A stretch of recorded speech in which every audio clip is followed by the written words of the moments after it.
Ternyata sholat itu bukan menyembah Tuhan, tapi sholat itu menyatu, merasakan kehadirannya, memanunggal bersama Dia. Kalau menyembah, yang disembah dengan yang menyembahkan berarti ada jarak. Betul? Betul? Harusnya tidak ada jarak. Gimana caranya supaya tidak berjarak? Melebur, menyatu. Itulah pengertian sholat dalam tingkatan hakikat. Nah, sholat yang syariat juga penting, karena di dalam sholat syariat banyak sekali simbol-simbol yang bisa kita baca. Kalau paksaan itu kan ada dua pihak. Ayo, ada yang memaksa, ada yang dipaksa. Pertanyaan saya, siapa yang memaksa kita untuk beragama? Allah? Allah? Bukankah Allah mengatakan la ikraha fiddin, tidak ada paksaan dalam agama? Karena kalau ada paksaan ada dua pihak, ada yang memaksa, ada yang dipaksa. Betul nggak? Kalau Allah yang memaksa, Allah melawan firman-Nya sendiri, karena beliau sendiri mengatakan tidak ada paksaan dalam agama. Kalau gitu siapa yang dipaksa? Kita. Sekarang pahami, yang memaksa dengan yang dipaksa itu tidak ada. Kalau kita memulai dari ayat yang tadi, Al-Baqarah 256. Bukalah mata kalbu kita. Sadari kehadirannya dalam diri kita. Kenali Dia. Kalau sudah kenal, ujungnya kita akan cinta. Kalau sudah cinta, ujungnya kita akan melakukan apapun untuk yang dicintainya tanpa merasa terpaksa. Clear? Clear? Jelas? Gitu. Stop bicara kewajiban. Karena kewajiban itu di dalamnya ada dua unsur motivasi yang rendah. Mulai sekarang menumbuhkan need, syukur-syukur kalau sampai pada love. Anda dari Surabaya? Pernah dengar orang Surabaya mengatakan witing tresno jalaran soko kulino. Tresno, cinta itu muncul karena apa? Karena sering kulino. Tahu? Karena sering ketemu. Karena sering ketemu kan jadi kenal. Karena kenal cinta. Kalau cinta melakukan apapun untuk yang dicintai, no paksaan. Inilah pengertian la ikraha fiddin yang selama ini tidak pernah dibedah.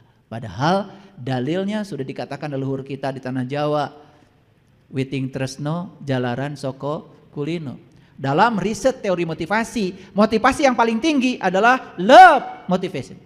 Motivasi cinta. Sekarang gimana caranya apapun yang kita lakukan atas nama cinta?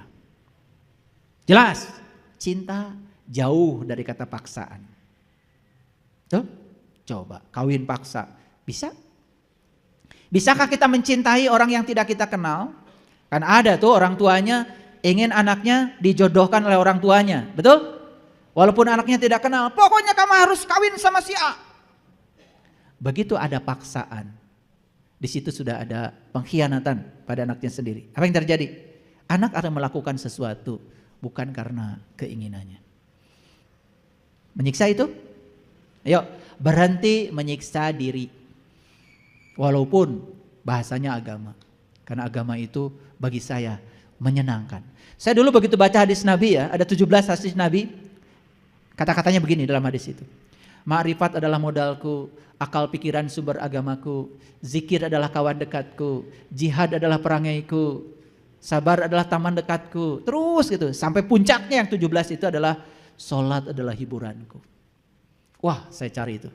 Saya ketemu bukunya, judul bukunya Sejarah Muhammad, yang menulis namanya Haikal. Di situ saya buka, oh ternyata disitulah ketemu 17 hadis itu ternyata bukan hadis satu itu. Itu hadis yang kemudian dikompilasi. Saya urut itu dari ma'rifat adalah modalku, akal pikiran sumber agamaku satu-satu. Ternyata akal pikiran kita ini menjadi bersinar dan cerdas kalau sudah diterangi oleh cahaya ma'rifat. Ternyata hadis itu berstruktur sampai puncaknya adalah sholat adalah hiburanku. Makanya saya berani ngasih pelatihan sholat khusyuk. Kenapa?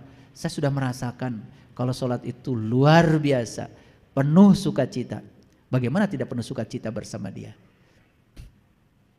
Ternyata sholat itu bukan menyembah Tuhan, Tapi sholat itu menyatu, merasakan kehadirannya, memanunggal bersama dia. Kalau menyembah, yang disembah dengan yang menyembahkan berarti ada jarak. Betul? Betul? Harusnya tidak ada jarak. Harusnya nggak ada jarak. Gimana caranya supaya tidak berjarak? Melebur, menyatu. Itulah pengertian sholat dalam tingkatan hakikat. Nah, sholat yang syariat juga penting karena di dalam sholat syariat banyak sekali simbol-simbol yang bisa kita baca. Makanya Nabi Muhammad mengatakan as-sholatu mi'rajul mu'minin. Sholat itu mi'rajnya orang yang beriman. Sudah ketangkap kira-kira judul ini? Sudah bisa memahami la ikraha fiddin? Sudah? Sudah? Oke. Baik. Bagaimana metode beragamanya para nabi? Nabi Muhammad mengatakan, awalnya agama adalah ma'rifatullah. Mari kita ikuti metodenya para leluhur kita.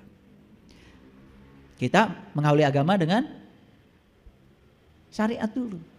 Padahal kata Nabi, awalnya agama adalah ma'rifat. Ma'rifat itu bukan tingkatan tertinggi, awalnya agama. Justru puncaknya agama itu syariat. Tanpa keterpaksaan. Jadi puncaknya agama adalah syariat. Nah, oleh karena itu di dalam Quran dikatakan yang dapat nikmat itu kan cuma 4. Para nabi, para siddiqin, para syuhada, para solihin. Jadi kalau begitu iman ada rasanya? Ada harusnya. Islam ada rasanya? Ada. Nah, kita sering mengatakan nikmat iman, nikmat Islam. Nah, nikmat iman, nikmat Islam itu adalah nikmat terbesar yang Allah berikan pada kita. Dan nikmat yang paling besar adalah menyatu, melebur, merasakan kehadirannya di setiap ruang dan waktu bersama dia. Kalau sudah sampai di titik itu, kesadaran kita sudah di situ, subhanallah. Saya berani mengatakan hidup itu luar biasa, penuh berkah. Makanya siapa yang sudah menemukan keindahan di dalam, apapun yang di luar menjadi indah. Dan siapa yang menemukan kemuliaan di dalam, apapun yang di luar menjadi mulia. Dan siapa yang sudah menemukan kesucian di dalam, semua yang di luar pun suci. Nah, jadi kebalikan dari terpaksa apa? Ikhlas. Ulangi, kebalikan dari terpaksa apa? Ikhlas. Jadi kalau terpaksa berarti tidak ikhlas. Jadi jangan mengatakan ikhlas, ikhlas, ikhlas di kata-kata kalau kita masih terpaksa. Dan syarat untuk tidak terpaksa, kita harus sampai di level cinta tadi. Witing tresno jalaran soko kulino. Kalau sudah cinta, apapun untuk yang dicintai, rela berkorban, bukan? Masih ingat dulu kan? Masih pacaran? Betul? Iya. Lewat kuburan aja indah.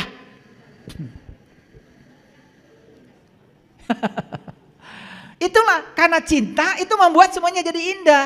Kita ini sekarang ketiadaan cinta, jadi semuanya menjadi tidak indah, terpaksa jadinya. Itu yang membuat kesadaran kita tidak berubah. Yuk kita baca ayat ini. Wa ma umiru illa liya'budullah mukhlisina lahuddin. Hunafa'u wa yuqimus shalah wa yutuz zakah zalika dinul qayyim. Padahal mereka tidak disuruh kecuali menyembah Allah dengan ikhlas dalam beragama. Nah, mukhlisina lahuddin. Ini jelas ya. Jelas sekali. Ayo baca. Padahal mereka tidak disuruh kecuali supaya menyembah Allah dengan ikhlas dalam beragama. Wa ma umiru illa liya'budullah mukhlisina lahuddin. Nah, kita sering nanya ke sana kemarin, gimana caranya Pak supaya saya bisa menyembah Allah dengan ikhlas? Jawabannya sudah ada sekarang? Temui dia. Sampai kita bisa mencintai dia. Menyembahnya pasti dengan ikhlas. Nah, dalam ikhlas itulah sebetulnya ada cinta. Masuk akal? Baru hunafa, penuh kelembutan, kerendahan hati. Wa yuqimus shalah, bisa mendirikan salat. Wa itu zakat, bisa berzakat. Zakat juga tidak ada keterpaksaan. Untuk yang dicintainya, untuk kekasihnya. Zalika dinul qayyim. Itulah agama yang lurus. Jadi agama Islam ini agama yang qayyim. La ikraha fiddin. Tidak ada paksaan. Selama ini kita tidak menerjemahkan ayat ini secara sempurna, paripurna, sehingga kita bingung gimana memahaminya. Kenyataan masih banyak yang memaksa ya.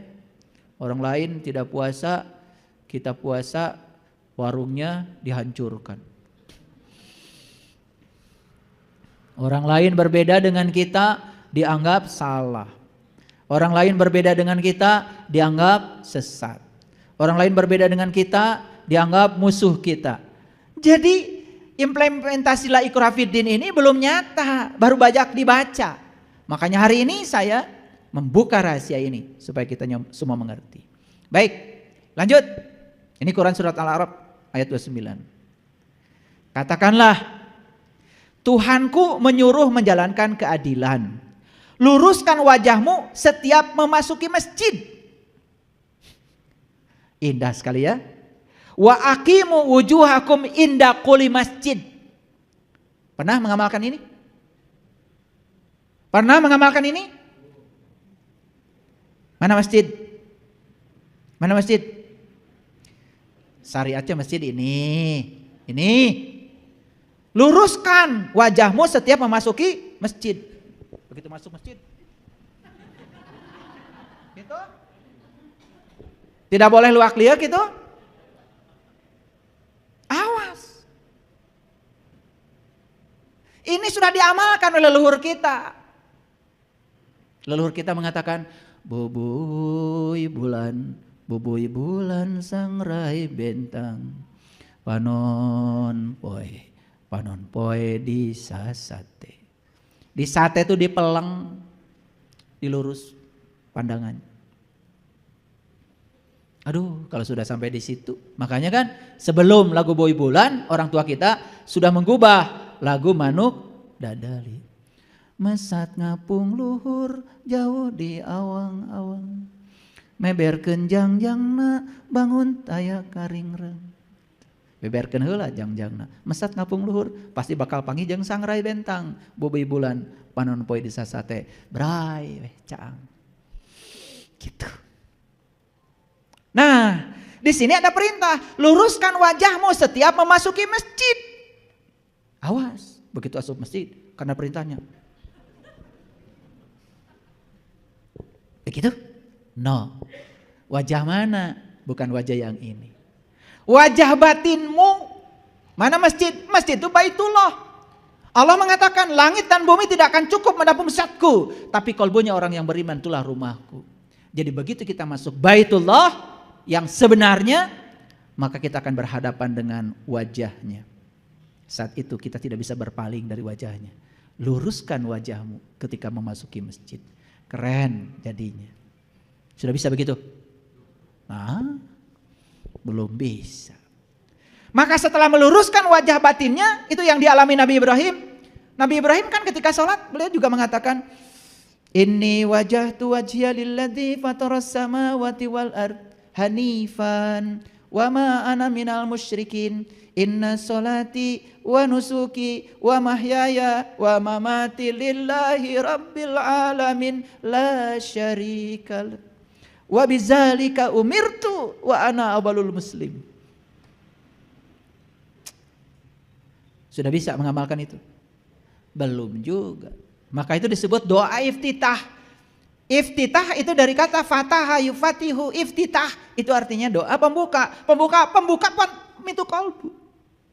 Kalau sudah terbuka pintu kalbunya, bahkan tidak usah membaca kalimat itu. Sudah berhadapan wajahnya dengan dia. Itu yang dikatakan di ayat ini. Luruskan wajahmu setiap memasuki masjid. Begitu masuk masjid yang namanya Baitullah, tidak bisa berpaling lagi. Lurus wajahnya ke sana. Gitu. Baru sholat itu ada rasanya. Tidak ingat itu ini lagi. Tidak ikut piring berantakan lagi. Tidak ingat yang lain-lain. Makanya di dalam ayat ini dikatakan Wadu'uhu muhlisina lahuddin.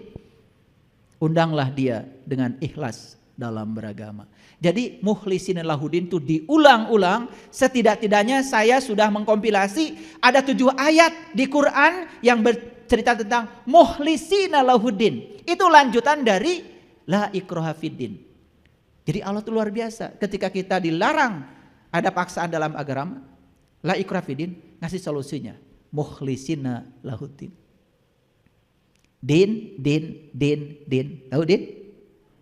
Apa? Nah, itu. Din itu sebetulnya bukan agama. Din itu dari kata dain. Dain itu artinya utang. Jadi kita ini semua punya utang kepada Allah. Apa utang kita? Dulu kita ditanya oleh Allah, alastu birabbikum? Apa kamu ini Tuhanmu? Saat itu kalian menjawab, yes. Qalu bala syahidna. Ya, aku menyaksikan. Harusnya kalau sudah menyaksikan, kalian bisa mengingatnya. Begitu lahir ke alam dunia, apa yang pernah disaksikan kalian lupakan. Itulah utangmu pada Allah. Kalau nanti sore mati, kamu mati punya utang. Utang yang dimaksud oleh Rasulullah bukan ke BRI, bukan ke Mandiri, bukan ke BCA. Kalau kamu punya utang ntar mati sore, gak apa-apa, BCA pasti ambil rumahmu. Betul? Betul Pak tidak? Makanya, aduh saya udah sakit-sakitan, saya gak mau punya utang lagi. Kalau utang urusan kayak gitu, mau nyicil motor, nyicil aja, walaupun sakitan gak apa-apa. Paling juga ntar diambil leasing motornya. Tapi utang kepada Allah tidak bisa diwakilkan. Utang itu harus dibayar. Jadi sebetulnya kata dasar dari din itu adalah dain. Itu utang sebetulnya. Jadi kita ini beragama karena kita punya utang. Jadi sebetulnya beragama itu tujuan utamanya melunasi utang. Asalnya gak tahu Allah, asalnya tahu kepada Allah, jadi gak tahu, cok bayar. Tahu lagi, itu namanya tobat. Makanya tobat itu kembali bayar utang. Gitu, paham sekarang? Udah berapa tahun beragama? Cileletik. Yuk kita baca ayat ini lagi. Fad'ullaha muhlisina lahuddin walau kalihar. Undanglah Allah dengan ikhlas dalam beragama. Meskipun orang-orang yang tertutup tidak menyukainya. Sudah tahu cara mengundang Allah? Sudah tahu cara mengundang Allah? Belum tahu. Sudah tahu cara mengundang saya? Belum juga. Kalau mau mengundang saya, tanya sama istri saya, apa kesukaan saya? Gampang kan? Gitu aja kan? Mengundang saya, tanya istri saya apa kesukaan saya. Saya pasti datang. Kalau mau mengundang Allah, ya tentu saja tanya kesukaan Allah. Pasti datang. Udah tahu kesukaan Allah? Allah itu maha ulas, maha asih. Allah sukanya kamu ulas asih. Allah tuh maha lembut. Allah sukanya kamu lembut. Allah maha luas. Allah sukanya kamu luas segalanya. Luas hatinya, luas pikirannya, luas sudut pandangnya. Allah tuh maha sabar. Allah sukanya kamu juga sabar. Gitu. Udah hafal Asmaul Husna? Dari dulu gak hafal-hafal, cuma 99. Kalau sehari satu aja cuma perlu 99 hari. Gak ada keinginan. Cara mengundang Allah di Quran jelas. Undanglah Allah dengan Asmaul Husna. Sudah tahu caranya? Diapakan? Dibaca. Ya Allah. Itu Asmaul Husna dirubah menjadi kenyataan hidup dalam dirimu, menjadi akhlakmu. Setelah tahaluk bi akhlakillah, tanpa diundang, Allah pasti hadir setiap saat. Ar-Rahman, Ar-Rahim, Al-Malik, Al-Qudus, As-Salam, Al-Mu'min, Al-Muhaimin, Al-Aziz, Al-Jabbar, terus sampai As-Sabur. Tahu As-Salam? As-Salam? Damai. Allah yang maha damai akan datang kalau kamu damai. Pakai segala dipikirin. Marah, benci, gak suka orang lain maju. Gitu apa tidak? bagaimana Allah mau hadir? Saya masih ingat dulu, saya mengundang pejabat untuk meresmikan masjid ini, syaratnya banyak. Makanya saya bilang, gak usah datang. Saya resmikan sendiri. Makanya masjid ini saya resmikan sendiri aja. Udah, pasang pita, gunting aja sama saya. Syaratnya banyak, mana harus bayar itu, bayar ini, ya. Nanya wudunya di mana, makannya di mana. Waduh, udah nggak usah. Gimana jadinya? Saya gunting sendiri. Nah, udah, saya pasang pita sendiri, saya beli gunting sendiri, saya gunting sendiri. Udah gitu. Pada masuk, udah resmi masjid ini dipakai. Pusing saya. Syaratnya banyak, ya. Iya, yang ngasih syarat tentu saja ajudan kan. Iya, ajudan pejabat tuh kadang-kadang lebih pejabat daripada jabatan pejabat sendiri. Banyak syaratnya. Makanya saya gunting sendiri. Alhamdulillah bisa dipakai masjid ini. Ya. Jadi kesimpulannya, kalau kita ingin mengundang Allah, kata Allah, gunakan Asmaul Husna. Bukan dibaca. Tetapi diterapkan dalam hidup sehingga kita berakhlak seperti akhlaknya Allah. Allah tersinggungan enggak? Allah baik enggak sama orang yang tidak baik? Allah dendaman gitu? Kamu mau baik sama Allah, Allah baik sama kamu. Kamu tidak baik sama Allah, Allah tetap baik sama kamu. Gitu enggak kita? Gitu enggak kita? Sudah tahu sekarang kenapa Allah enggak hadir-hadir? Sudah tahu? Tahu kan? Sifatmu berlawanan. Kalau tes Asmaul Husna pasti udah hafal semua kan? Ya Allah, ya Rahman, ya Rahim, ya Malik, ya Kudus, ya Salam. Tuh, pada hafal kan? Nah, dan seterusnya. Tapi begitu dilihat perilakunya, ya Rahman, ya Rahim, dendaman, pilih kasih, ya Allah. Bisanya baru nyanyi doang. Saya tidak anti ya, kalau kalian nazom Asmaul Husna bagus. Tapi kalau nazom terus tiap pengajian gitu, gimana? Ya, karena di Quran jelas, undanglah Allah dengan Asmaul Husna. Jadi cara mengundang Allah dengan Asmaul Husna dibedah menjadi sifat kita, menjadi akhlak kita. Dengan sendirinya, secara otomatis Allah akan hadir. Baik, jadi judul kita hari ini apa? Tidak ada paksaan dalam agama. Sudah nangkap maksud saya? Oke, jadi kalau sudah nangkap maksud saya, kita sampai kepada yang bagian terakhir. Wa ma arsalna min qablika illa rijalan, ya, nuhin ilaihim fas'alu ahla zikri in kuntum la ta'lamun. Itu yang disampaikan oleh sahabat kita belakangan tadi. Dan kami tidak mengutus sebelum kamu kecuali seorang lelaki yang kami beri wahyu kepada mereka. Maka tanyalah kepada ahli ingat jika kamu tidak tahu. Jadi sekarang kalau tidak tahu, tanyalah ahli ingat. Ahli ingat adalah orang yang sudah bisa ingat kepada Allahnya, yang sudah kenal pada jati dirinya. Tanya sama dia, tidak akan ngelantur jawabannya. Kalau tanya sama yang bukan ini, ya sudah. Kita akan banyak pengetahuan, tapi pengetahuan tidak bisa menolong diri kita sendiri. Clear sekarang?